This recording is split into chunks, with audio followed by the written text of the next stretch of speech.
Welcome to this Blackpool Music School video all about songwriting, and before we start I wish you more luck than me in songwriting, but here are a few basic guides to get you started. So we're going to pretend we're writing a song in the key of C. If you've seen the previous videos, the first, the fourth and the fifth are always major, the second, the third and the sixth are nearly always minor, and the seventh is a diminished. The eighth, although it's written first here, is the octave. When you're playing a scale, you play from root to root in the octave. You won't stop at B, you stop at C. So that can be an eighth or repeat. So you may say, how does that work? So most songs in the key of C will feature C the most. Okay? So a song in the key of C, C will crop up the most, and you'll feel like it's the bedrock of the song. It's where the song returns to, usually after the chorus. That note, that noise you hear then, that tone is normally the key you're in, so when you go back again. So if you wish to write a song,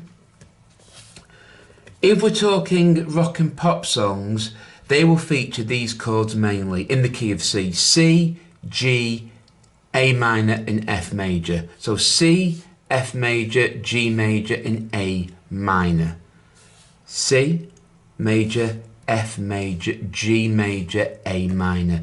Now a very popular chord progression is called the 1940s, 50s, 60s, even up to modern day ballad chord progression. You've heard this more times than you probably realise.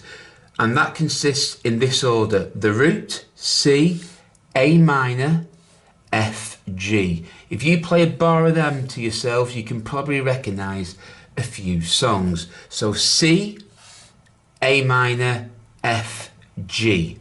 Now this fifth note here, like we said, can be either a major or a seventh. So you could play C, A minor, F, G7. Okay, C, A minor, F, G7, or C, A minor, F, G.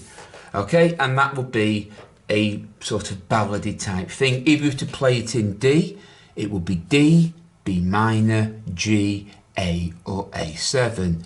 Major, minor, major, major, okay? And that's roughly how you can play it. And that will give you a nice sort of ballady chord progression. If you were sticking to sort of, say, a country song, they use first, fourth and fifth by and large. So in the scale of C, you'd be using C major, F major, G major or G7. Okay? Major, major, major or a seventh. If you're doing that in the key of A, you'd be using A, D and E. So, or E7. A, D, E or E7, okay? And that will give you a sort of country song. Their rhythm would sort of follow first, fourth, first, fifth. First, fourth, first, fifth. And that will give you a nice country style rhythm. Obviously you got to do the strum accordingly, but that's what a lot of country songs are in. So if you are writing a song, and you are doing it, this is just a simple rule: major, minor, minor, major, major, minor, diminished, the octave, major. And that would roughly help you write songs. And it can also help you to work out the chords to songs.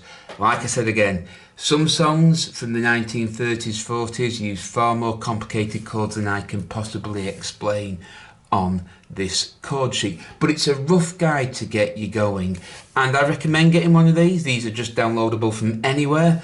They're just majorly the major scale. We are talking the major scale here, not the minor scale.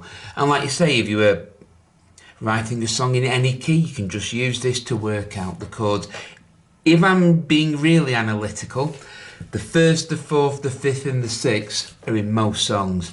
You very rarely get the second and the third. Most of the time it's root, the key you're in, the fourth, the fifth and the sixth notes in the scale. They're the chords you use. And if you get one of these chord sheets and look at some of your songs, rock and pop songs, you will notice they stick to this formula: the first, the fourth, the fifth and the sixth. And that's a little lesson on songwriting.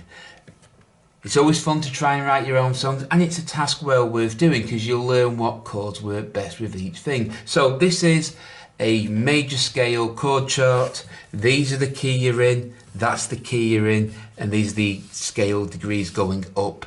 The first can also be an octave. So I hope you found this video useful. If you have, please give us a thumbs up and subscribe to Blackpool Music School for more videos.